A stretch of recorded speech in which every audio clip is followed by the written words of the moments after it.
Hi, my name is Mariah. I had the vertical sleeve gastrectomy surgery on May 22nd of 2020.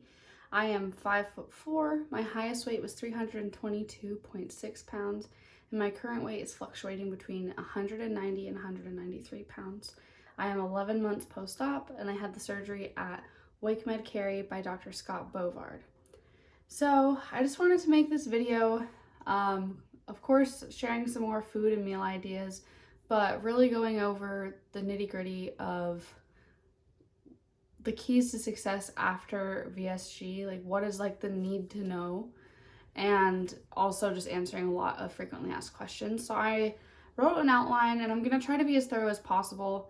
Things have been really crazy for me the past few months, not necessarily in a bad way, just really busy. I was working at a dog groomer, and it was very active, 40-hour-a-week job. And I'm starting a new job on Monday at a laboratory that I'm excited about, but I know I'm going to be very busy once again, so I'm trying to get this video out before all that craziness happens. Okay, so first and foremost, I'm on a couple bariatric pages on Facebook, and there's a lot of questions that we get that people ask on the daily, and that I wanted to just try to go into on here because sometimes it's like too much to comment. And so just being able to have this video in case people are needing help, that I could try to share the knowledge that I do have. I'm by no means an expert, but I think that my practice has been really good at giving me a great baseline of knowledge to build from and helping me know how I should be eating, what I should be eating, so that I can have continued success. So that's just what I wanted to share, and then of course answering some other questions that I see a lot. So the biggest key to success is going to revolve around food, of course. You have to eat to lose weight. You have to fuel your body. And I think that is a really common issue and misconception, is that you're supposed to be eating very little. Obviously, you're supposed to be eating small, very controlled portions after surgery, but you're supposed to be eating frequently and throughout the day so that your body is getting the fuel it needs. So the rule of thumb that I was given by my surgeon and nutritionist that has been really helpful for me is to eat 5 to 8 small meals or snacks a day, and that can be depends on your activity level. So if you're like a gym rat and really active, you're going to want to go on that higher end of like the 8 meals a day. But if you're pretty sedentary, you probably will be fine with the 5 meals a day, and that's going to depend on each individual person and what their body needs. The ratio of macros for each meal should be about 15 grams or more of protein, 20 grams or less carbs, 10 grams or less sugars, and 10 grams or less fats. So if you have more than that protein-wise in a meal, that's fine, but you're going to want to try to limit the sugars, carbs, and fats. But those are still a good amount of sugars, carbs, and fats. Like, you're not needing to completely block those out of your diet. 4 to 8 ounces in a meal, depending on how far you are post-op. So for me, I'm almost a year post-op, so I typically eat 6 to 8 ounces in a meal. And my restriction is going to be different depending on what food I'm eating. Like today I had a salad with steak on it, and I struggled to finish all of the steak, and I didn't finish all the salad because things that are fibrous fill me up pretty quickly. You're going to want to eat within an hour of waking up and every 2 to 4 hours after, throughout the rest of the day. And then you're going to want to be making sure you're drinking water, at least 64 ounces a day.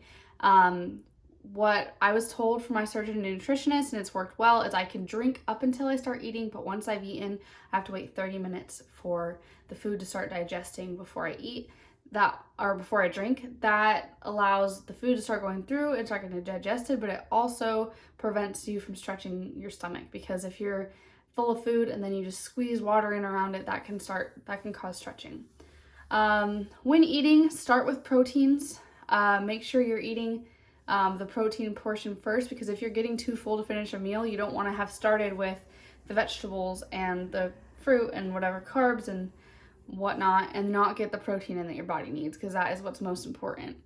Carbs are not the enemy. I eat carbs every single day, and I'm not saying I'm perfect. I am not. I eat things I shouldn't eat. I do not follow exactly what I should to a T every day, but 80 to 90% of the time I'm making the choices that I should be food-wise.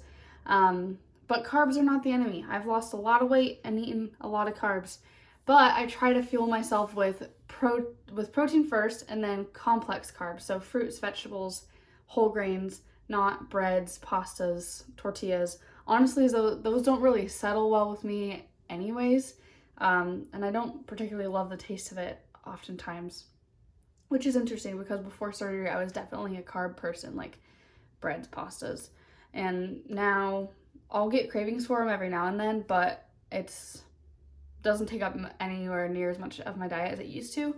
Nowadays, if it's like not a fruit or vegetable, it tends to be like crackers or rice cakes or rice kind of thing. Don't worry about calorie intake. I mean, of course, like a calorie deficit is going to lead to losing weight, but when you're eating these small meals in the macro ratios that I told you, the calories are going to fall into place. So, and even if you're having like 1,500 calories in a day, that's still a big deficit. So just be focusing on how much protein you're getting and that your body is getting the fuel that it needs, and everything else will fall into place.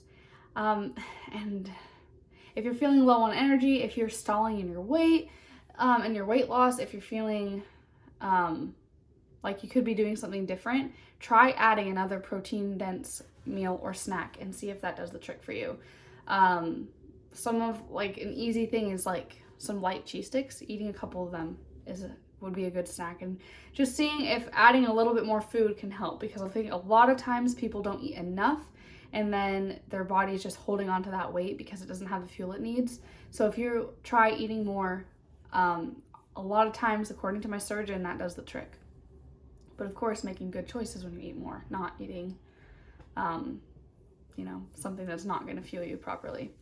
And then it's so important to remember, it is not all or nothing. An ebb and flow to life is natural. You're going to eat birthday cake. You're going to go out to eat and have some fries. You're going to want to do this or that. And I mean, for me, restriction does not make things better. I used to have problems with binge and restrict cycles. So if I'm craving something, I just eat a little bit and move on. If I just tell myself, no, not going to have sugar, not going to have that, it just makes it this big thing it doesn't need to be, and it makes the food have control over me instead of me have control over the food, and it just doesn't work for me personally.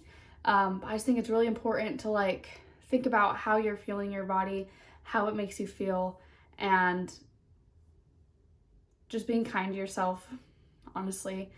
So yeah, that's like really the basic, like you need to know this stuff. And then some myth busting.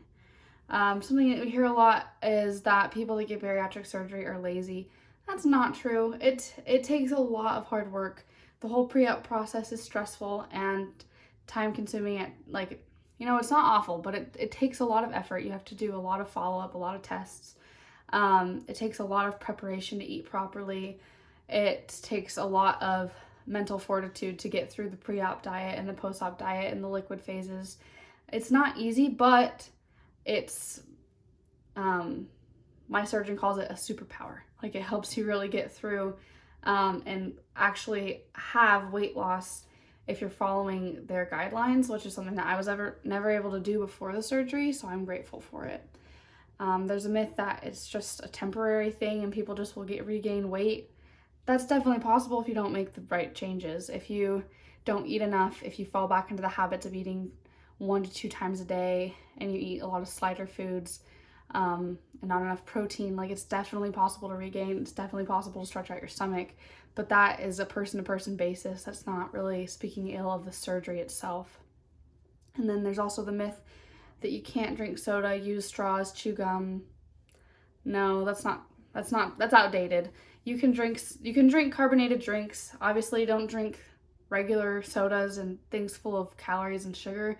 But the occasional diet soda or club soda with like fresh lime in it, that's one of my favorites, is fine. Chewing gum is fine. You're gonna burp up any bubbles any air that goes down. Using a straw, if that's what you prefer, is fine. I think for me personally, it helps me have less air go down. So yeah, those are a couple myths that I wanted to cover. And then constipation. This is a really big problem after surgery. There's so many people that I see that have difficulty pooping. They can't, like, even taking stool softeners or Miralax or all that stuff is not helping them. So I just wanted to share what works for me. Ever since October, I've been taking Plexus. I take their Triplex. So that's their Hunger Control Slim, the Bio Cleanse, and the Pro Bio. And it has really, really helped me. I'm very regular. I go every single day. So not only does it help with preventing constipation, but it also helps balance your hormones, helps with sugar cravings. So I really like it. I highly recommend it whenever people ask what to do for constipation. That's my go-to. Vitamins. Vitamins after surgery are vital. You need them. What works for me, I can see if I can put a little picture of it. I bought this little pill pouch off Amazon that can fit. I take 3 calcium chews and a multivitamin with iron every day. And so I have that little pill pouch in my purse, and then I set a timer to go off at 8 a.m. every morning to take my first vitamin. And then once I've taken my first vitamin, I will do, "Hey Siri, remind me in 2 hours to take second vitamin," and so on and so on. With the iron vitamin, the multi with iron, you have to take that 2 hours apart from when you take calcium vitamins, because they'll prevent each other from absorption. So, and then with the calcium vitamins, I try to take those 2 hours apart too, but it can be closer to 1 hour apart if it's just the calcium. But you don't want to do more than one at a time, because you want it to have time to absorb, and your body can only absorb so much calcium at a time. It also needs to be in the form of calcium citrate. I use Bariatric Advantage vitamins, and they work really well for me. I do have to be careful about when I take my multivitamin though. It used to give me pretty bad nausea if I took it like too early in the day, but nowadays I can take it pretty much any time, as long as I take it in the middle of a meal, or like just not, or at the end of a meal, just not on an empty stomach. So sometimes I'll take I'll be 10 minutes into my meal and then just take the multi with a tiny sip of water and keep eating, and it works pretty well for me. Okay, so hair loss, teeth problems, loose skin are all things that people are really concerned about going into surgery. I experienced quite a bit of hair loss from 3 to 6 months. My hair was really thick before. It's okay now. It's definitely thinner. As you can see, I'm having regrowth from all the hair loss, and I'm glad it's growing back, but this is like after trying to put pomade in it and stuff, and it's just,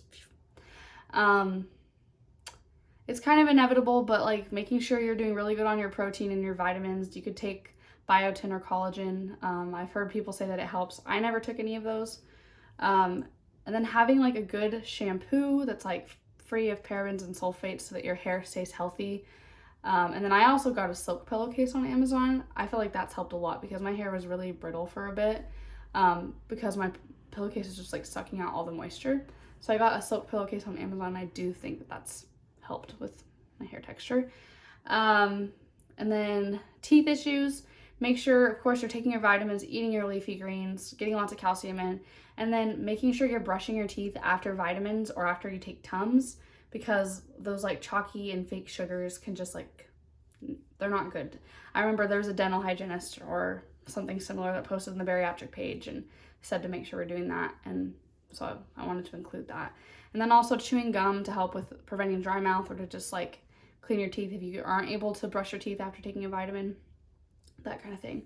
As for loose skin, I have it everywhere. I have so much loose skin. I wore this shirt partially to be able to show you my loose arm skin, one of my least favorites. But you know what? I'm over it. I really am. I went through a period of time around 6 months post-op where I really struggled with how I looked with all my loose skin, and I was really upset by it. But I don't know, I kind of just had to go through a mental process of realizing like I'm so much healthier now. There's so many things that I couldn't do before, simple things like tying my shoe that I can do now.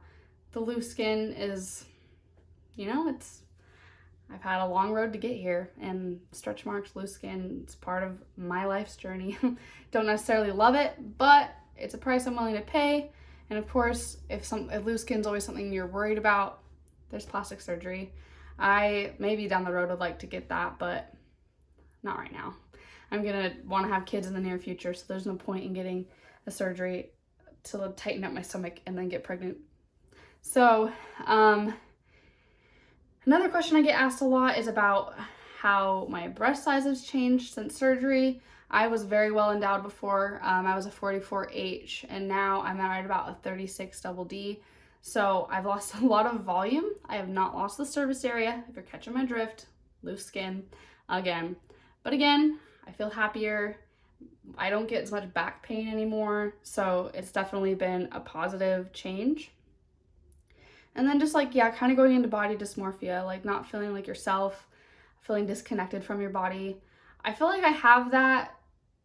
I mean, I'm not like diagnosed with it or anything, but I definitely feel disconnect sometimes, but not necessarily in a bad way. Like I feel most of the disconnect I feel is when I see old pictures of myself and just being like, wow, I can't believe that was me and I was that unhealthy and I was that miserable. Like I've gotten a lot of comments from people on posts when I post before and afters that are like, you're beautiful then, you're beautiful now. And I appreciate that. I think that's very sweet and I appreciate that. But I definitely was not, like I went through a period of time when I was in my younger teenage years where I, didn't like myself and struggled with it. But I feel like once I got like 14 and up, I really came into myself a lot and got a lot more confidence. And even though my weight steadily continued to climb throughout the years, I knew my self-worth and it wasn't grounded in how I looked. And I think I attribute that a lot to, my own religious beliefs and just like knowing that, I don't know, secular things don't matter as much, and just feeling good about myself is what mattered. Being a nice person is what mattered. So even though I felt beautiful back then, I felt miserable at the same time. I felt kind of trapped in my body because there's so many things I wanted to do that my health and my weight were keeping me from, like horseback riding. I had hypothyroidism and that was making me infertile. Just, being able to go on walks and enjoy it. Simple things that I don't want to take for granted moving forward. So yeah, and then like I also hear a lot of people ask about changing clothes sizes and how you deal with that. I was fortunate enough to have a lot of hand-me-downs from my mom because she got duodenal switch surgery about a year before me. So I didn't have to buy clothes too much. I'm starting to have to now. I was at a 3X starting out, size 24 pants. And now I'm at a medium to large in shirts and about a 12 in jeans. So I think when you're like in the process and in the middle, thrift stores are a really good option. I bought a lot of shirts from like Target. They have the Universal Thread brand has some good t-shirts that are really inexpensive, like $8. And then just like, if you're wanting to splurge on like a nicer jean for a good price, Nordstrom Rack has some really good options. I love their Democracy jeans. They're always flattering. Even when I was a size 24, they were my favorite. So that's what I got now in a size 12 and I really like them. Okay, a big one too, stalls and being a slow loser. I see a lot of posts of people being like, I'm 2 weeks post-op and I'm only down 10 pounds. What am I doing wrong? Nothing. You're not doing anything wrong. Your body is healing. Rapid weight loss typically starts between 6 to 8 weeks post-op when your body is more healed and you are cleared to eat more textures of food. But that's going to be different for everybody. And if you start out like at a higher weight, you're going to lose weight more rapidly. Like for me, I started out at 322 pounds, so I lost more weight at the beginning versus somebody that might have started out at like 250 pounds. For me personally, I lost slowly for the first like 6 weeks, and then I lost really rapidly until about 7 months, and then it started to get slow again, but I had stalls all throughout the journey. And that's something that really concerned me at first, but after meeting with my surgeon and nutritionist, and like, that's normal. Stalls are going to happen. That doesn't mean I'm doing anything wrong, but your body is just going to naturally like drop, plateau. That's just going to happen. So at times like that, stay off the scale. Don't worry about the number so much because the number can be deceiving. Like there was a time when I was in a stall, I think it was when I was around 220 pounds. I stalled at that for several weeks, but I went down a whole pant size even though the scale didn't drop at all. So it makes no sense. So having non-scale ways to measure your success, I like to keep that size 24 pair of jean and, be able to put that on and be like, wow, yeah, I've definitely seen some huge changes. But then also like as I went down in each jean size, just seeing like them get looser was very exciting. So I think having like clothes to compare to, or using a measuring tape, measuring inches thing. And then also like non-scale victories in the sense of like accomplishments. Like I used to not be able to walk without huffing puffing, and now I can go on a 2-mile walk and be fine. That kind of thing. But yeah, stalls are really common. Most common times are like 3 weeks, 6 weeks, which is like when you're starting on more solid foods, and then 6 months.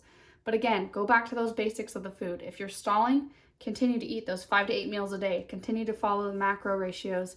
If you're feeling low on energy, or if you're increasing your exercise, add another protein-rich snack or meal. And just remember that stalls are normal. That does not mean you're doing anything wrong. So getting discouraged and falling off track is not going to help in any way. So yeah. And then I hear a lot of questions about support systems, Headspace, how do you know you're ready? The surgery is a lot of work. It took me a long time to come into the right headspace to be ready for it. Seeing my mom go through the surgery and have a lot of success and how much it changed her life in such a short amount of time was really what made me be like, okay, I'm ready to do it. Having people to cheer you on is really helpful. My best friend, my parents, my siblings, and my husband have all been really supportive. And then, you know, most people, I've hardly had anybody be mean to me about surgery. So I think just like knowing that it's what you want for yourself and being willing to put in the hard work to make those permanent changes in your life is what's really important. For me, the biggest change that I've seen is like my headspace around food and not having a lot of guilt and obsession around food. And it's just more neutral. It's a fuel. It's not a reward. It's not a way to celebrate. It's just food. I love food. I still enjoy it. And I really like sweets and everything, but it's just before it was like an obsessive thing. And now it's just like, okay, I'm hungry. Oh, I'm craving this. Eat it, move forward kind of thing. Like for me, I knew I wanted to make the change. So knowing that the surgery would help me to make those changes and actually see success was what really put me in that right headspace of like, okay, I got to give it my all. That does not mean I can't have days where I don't do great. That does not mean that I haven't made mistakes along the way. But knowing that if I put in the hard work and consistency and have that determination, that I will see the results was what I needed to really get me in that headspace to give it my all. Okay, so I've gotten questions about recovery and pain. I did post a video from my actual surgery day that you can watch. That's very, I showed myself in the hospital. I looked rough. Coming off that anesthesia, I felt loopy. But really, all in all, pain was really well managed in the hospital. I felt tightness in my incision sites, but I did not feel pain. And they also gave me nausea meds that were helpful. Once I got home, it definitely got a little more rough, but still it was pretty well managed with just liquid Tylenol. And by the 4th day, I didn't take any pain medication at all. I used some ice packs and like some compresses, which helped. The spot that was like my deepest incision took the longest to heal because the rest were like in connective tissue. That deepest incision was in muscle. That's where they pulled out the stomach, and so they did sutures in the muscles. I'll try to include a picture so you can see. It was like a divot. It scared me. But at about 4 weeks post-op, I was cleared for strenuous activity, and really as of like a week, I felt pretty normal. I was able to sleep on my side. You just have to be gentle with yourself, still take it easy. And then I get a lot of questions about insurance costs and what insurance covered.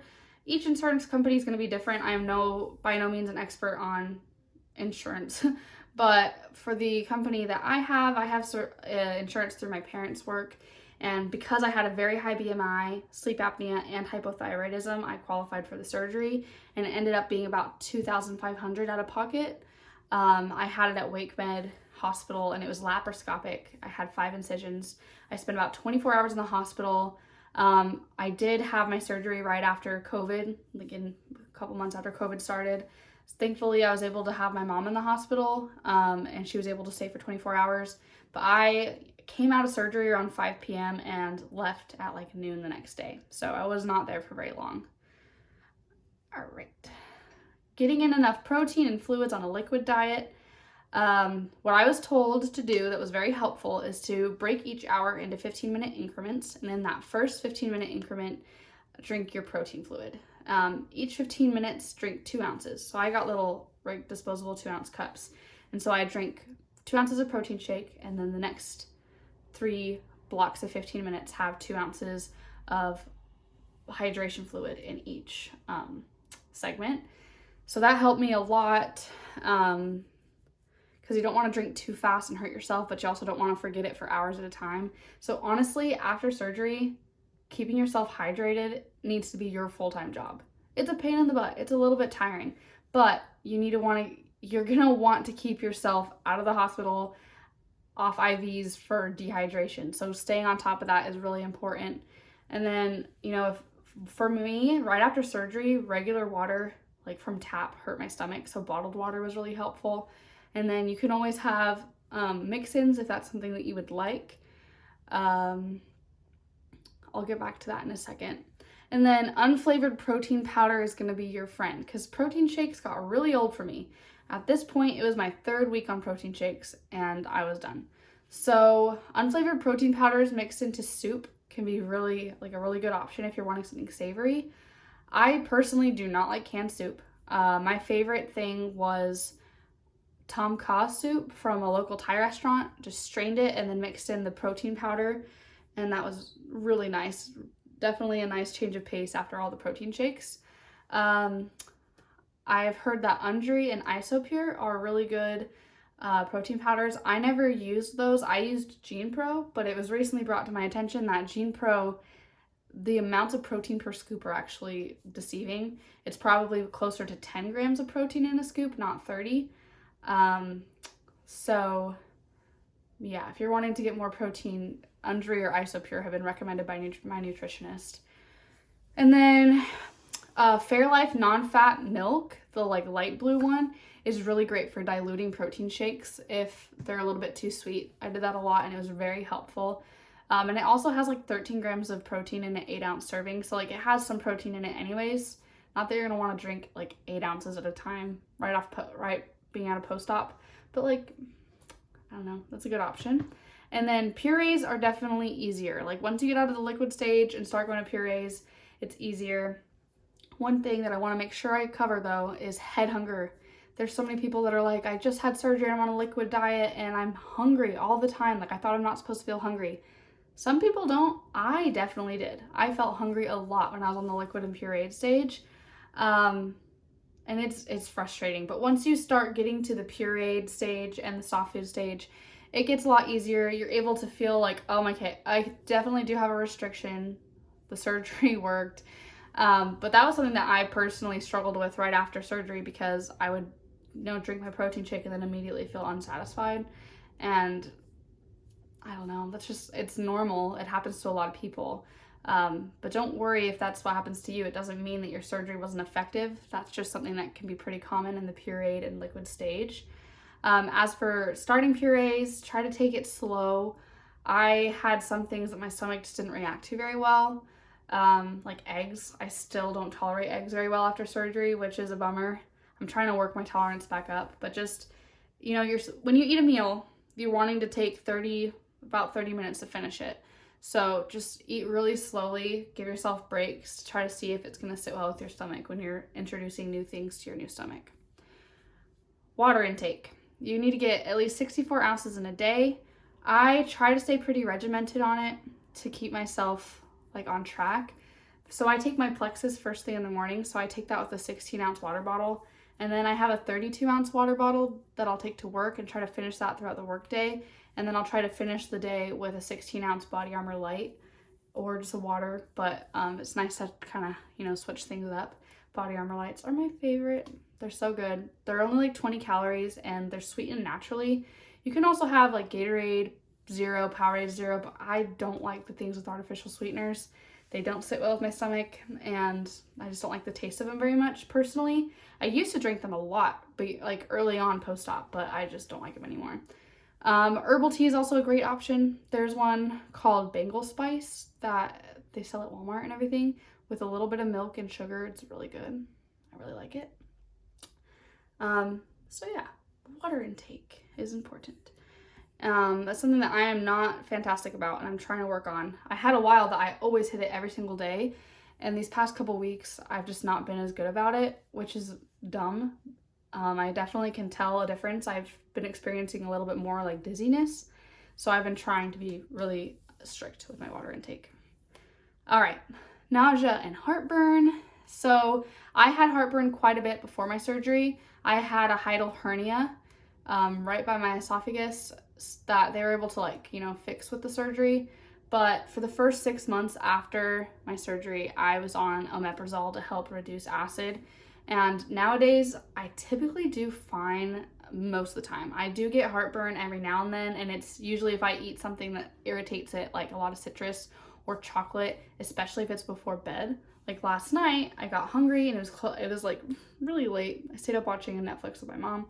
And so I had a chocolate protein bar at like 11:30. So then by the time I get in bed, it was not a great idea. So I took some Tums and it was fine. But so now like I'm able to control my heartburn with just a little Tums here and there as symptoms arise. But that omeprazole definitely helped in the beginning. And then as for nausea, I have been struggling with nausea a lot the past couple weeks as well. I think it's because my water has not been as great, and I probably haven't been as great with my protein intake because I'm in between jobs, and so my routine is off. So I've been trying to be good about making sure I'm getting enough protein the last few days and enough water, and I do think it's helping. But when I'm feeling nauseous, something that really helps me is to start by eating something carby or fruity at the beginning of your meal for the first few bites so that your stomach isn't empty, and then eat the protein. Because for me, when I'm nauseous, the protein makes me way more nauseous. That's helpful. So I eat like some fruit or a rice cake, and then I'll eat my sausage or my steak or whatever. And that definitely helps me. When in doubt, have some fruit, some watermelon, some berries, or some vegetables. Something I feel like most of the time, protein's what's gonna make you sick. And for a while, I don't know why that is, it's annoying, but for a while I would like have crackers or something to settle my stomach, but that wasn't really helping towards my goals. And I'm not saying crackers are like bad, but just, having some fruit or vegetables, things with fiber, things with vitamins, really helps settle my stomach. And then like hummus with vegetables, apples and peanut butter, like those are good kind of neutral things that are good for you to have when your body is just kind of having a moment. So yeah. All right, the hardest part after surgery for me was also the best part, being forced to change my relationship with food.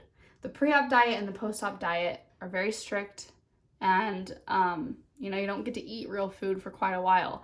And it was really hard for me emotionally. I was not very nice to my family. I was cranky, I was crabby, I was frustrated. I know I talked about it in like my pure pre-op diet video, but like it was just hard to be in social situations where it's kind of revolved around food and just feeling left out. So I had to really get into the mindset of like, my eating doesn't determine the level of fun I can have. Like spending time with people and enjoying like the experiences is what matters. And of course, like as of like a month and a half, 2 months out of surgery, you'll feel a lot more normal again. You'll be able to eat a lot more regular, normal foods. But for me, just like keeping the mentality that like food is not everything has just been so important for me, because I love good food. I love sweets. I love food, but it's not everything. And so that was definitely the hardest part for me, was coming to that conclusion. And I want to continue to be good and continue to keep that mindset. So I try to just have a healthy relationship with food, and, if I have a craving, honor it and move on. Kind of eat intuitively, but also eat within the guidelines that my nutritionist gave me. But yeah, I just want to reiterate that I'm not perfect, because, I've had really good weight loss thus far, but I still have my own personal struggles. And just, being prepared is one of my biggest problems. I'm not great at meal prepping, but when I have groceries and stuff available, I like to eat healthy food, but it's just like having that preparedness there is hard for me sometimes. And yeah, I try, like, another hard part is like, I don't know, I don't like it when people within the bariatric community like compare their success, because it makes me sad because everybody's gonna have it differently. And then also, like, I'm an open book and I love to share my thoughts about the surgery because I think it's truly been life-changing for me, life-changing for my mom, but I know it's not for everyone. So, like, if people approach me, I'm always happy to talk about it, but I don't like to bring it up to others because, you know, like, it took me a long time to be in the headspace to be ready for surgery, and it's not my place to suggest it to others. But if they ever want to come to me and ask about it, I'm always happy to talk about it. All right, I get asked about my exercise routine. I need one. I don't have one. When I was working at the dog groomer, I was very physically active, like on my feet, lifting heavy dogs, doing stuff all day. These past couple weeks, my activity rings have been struggling. But I think having an Apple Watch or a Fitbit can be really helpful to just help you see where you're at, and have like at least a minimum goal. I am trying to be better about going to the gym and finding a routine that works, but I at the very least like to do walking with my dog. So getting a cute dog that likes going on walks is helpful. I don't know if you guys can see him in the frame, but he's very cute. I can post a picture of him too if you want. He's adorable. His name is Dipper. Walking and jogging and body weight workouts and yoga. My husband has these DDP yoga DVDs that I really like that are fun. And they're actually hard. So I'm trying to be better about my exercise routine, but really just like staying on my feet and moving has really been what I've done thus far. But I would like to start doing some weightlifting and toning because I, again, have a lot of loose skin. So getting some muscle underneath that would be great. All right, we're kind of nearing the end. Sorry. All right, what do I eat in a day? I get asked this a lot. So my typical day is usually like breakfast, snack, lunch, snack, dinner, snack. I usually eat about 6 times a day.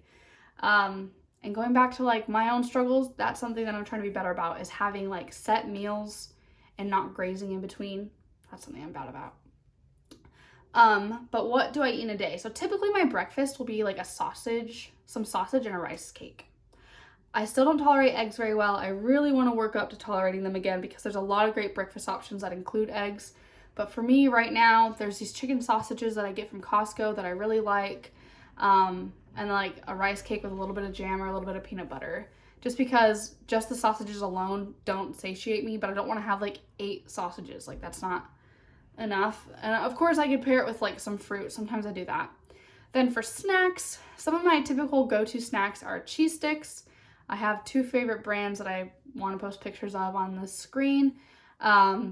Protein bars, beef jerky. When it comes to cheese sticks, I just try to pick ones that have lower fats than protein. And I'll typically have 2 cheese sticks for a snack. And then of course nuts are really good. I like to like make my own trail mix just because trail mix can be pretty pricey and have a lot of sugary stuff in it. So just like some nuts with some dried fruit, some chocolate chips. But yeah, protein bars, some of my favorites are the Costco Kirkland brand chocolate chip cookie dough and the Fit Crunch bars. Those are my favorites that I've tried. And then for lunch, a lot of times I'll have a chicken or tuna salad. Walmart has this good rotisserie style chicken salad that I like. And then tuna salad kits, just like things that are easy. Because I'm not great at meal prepping, so having good options available that I can just throw in my lunchbox if I didn't have time to cook something is really important to me. But then like salad with protein, meat and veggies. My favorite kind of salad is baby spinach, red onion, strawberries, candied pecans, feta, and champagne vinaigrette.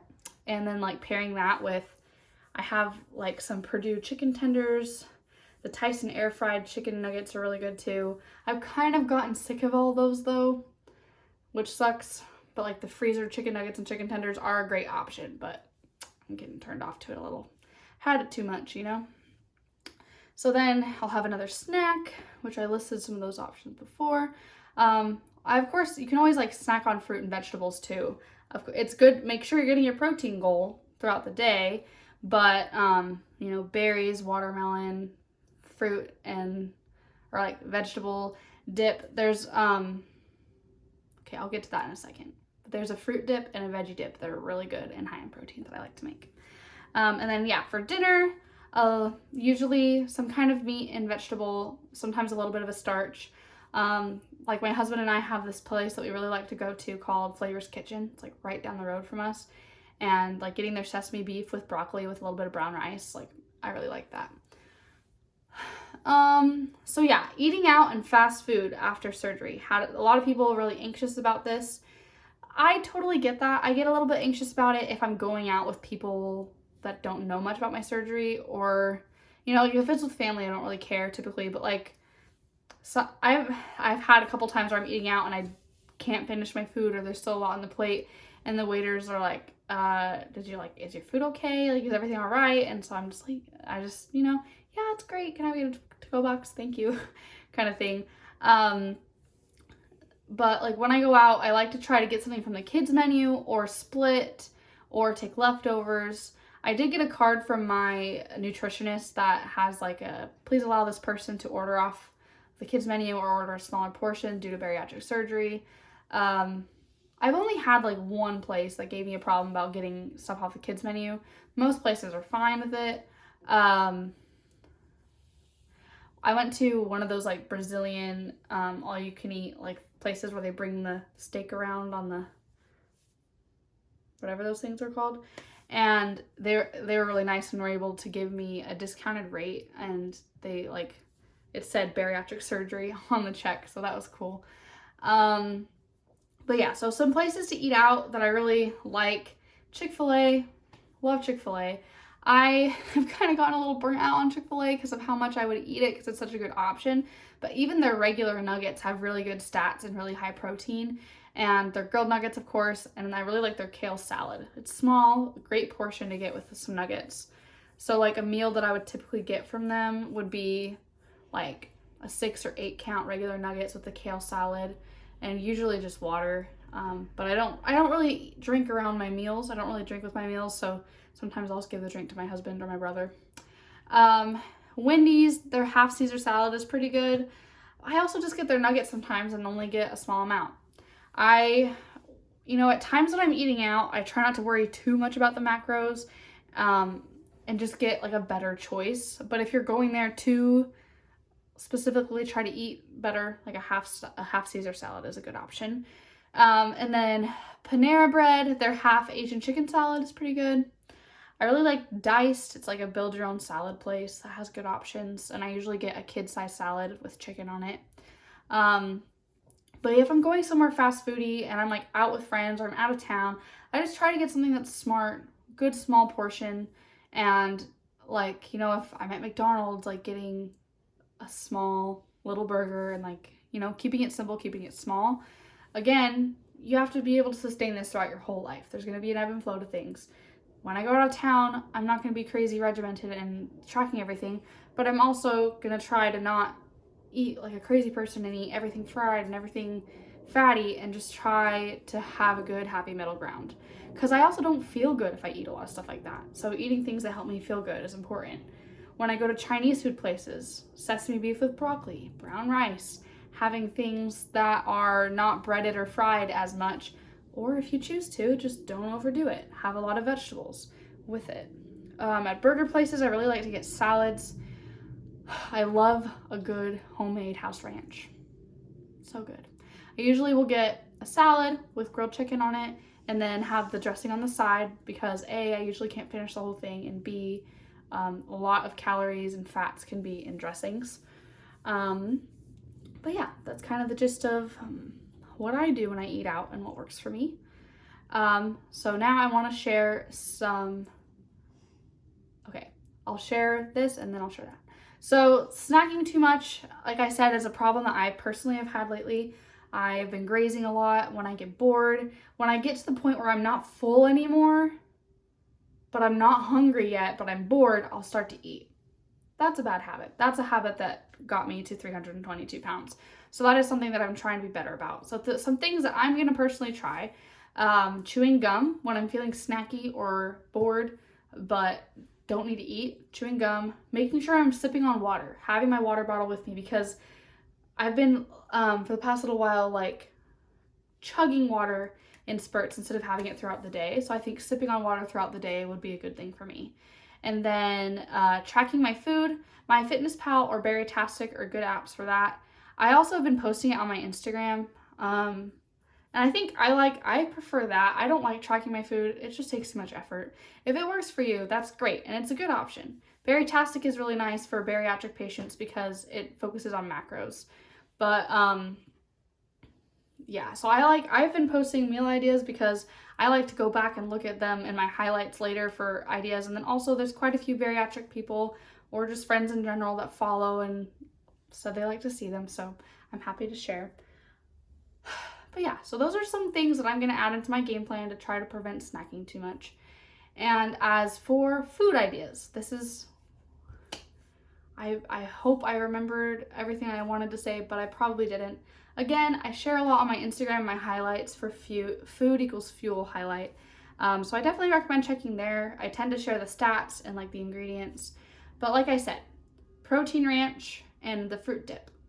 Faye 0% fat yogurt, Greek yogurt with ranch seasoning mixed in makes a great veggie dip. And just like one of the small ones you get at Walmart for like $1, has 20 grams of protein. So it's a really good option.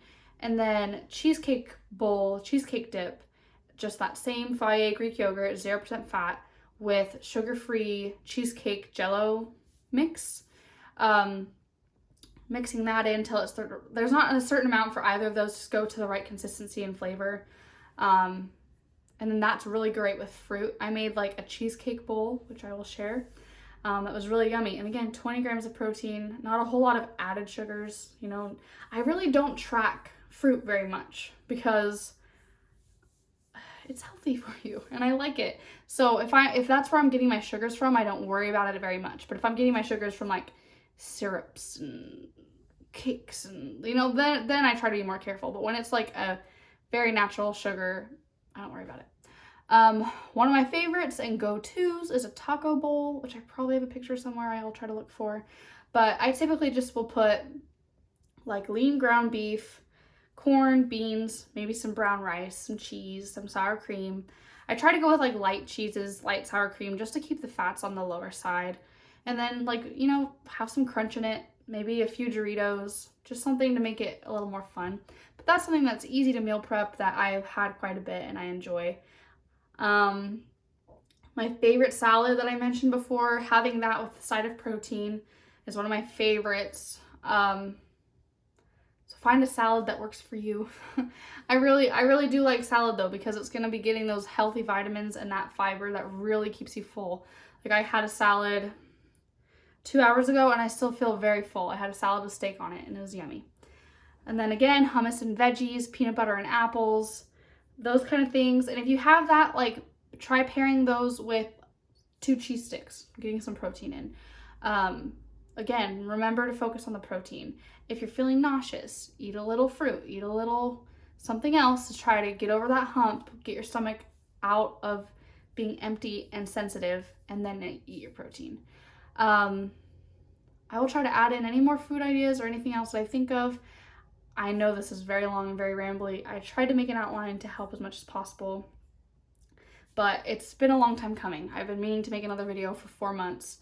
I just wanted to say I'm really grateful to everybody that has trusted me and confided in me. It means a lot. I make these to try to help other people because going into bariatric surgery, there was so much I didn't understand and so much I was scared of. But now being on the other end of it, almost a year post-op, I am so grateful that I did it. It's been life-changing to say the least. I feel like myself. I feel like the me that I always wanted to be, but I was, you know, stuck behind my bad relationship with food and not taking care of my body and sicknesses that made it harder for me to take care of my body. But now I don't have problems with sleep apnea. I don't have problems with hypothyroidism. Of course, that's going to depend on individuals, but my hypothyroidism was directly linked to my weight. It wasn't autoimmune related. You know, and I feel hopeful and excited for the future. And I feel like sharing the immense amount of knowledge that my practice has given me like Dr. Bovard and everybody. They have such a good, well-rounded program that really helps it be a complete lifestyle change, not a super strict, super regimented, unrealistic burnout system. So that's why I hope to share this with people, just so I can help in any way I can, because these things have really helped me. Anyways, goodbye.